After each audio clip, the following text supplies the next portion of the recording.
సుభద్రరాజు పేరులో సుభద్ర ఉందని నేను ఆడంగిలా కనపడుతున్నాను నీకు.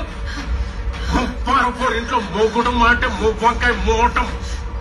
చెప్పు దీనికి.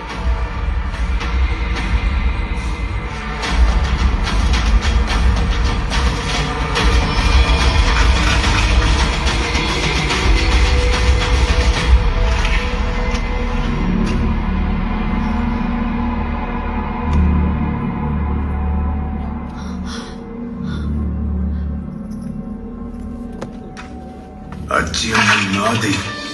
వెళ్ళండి.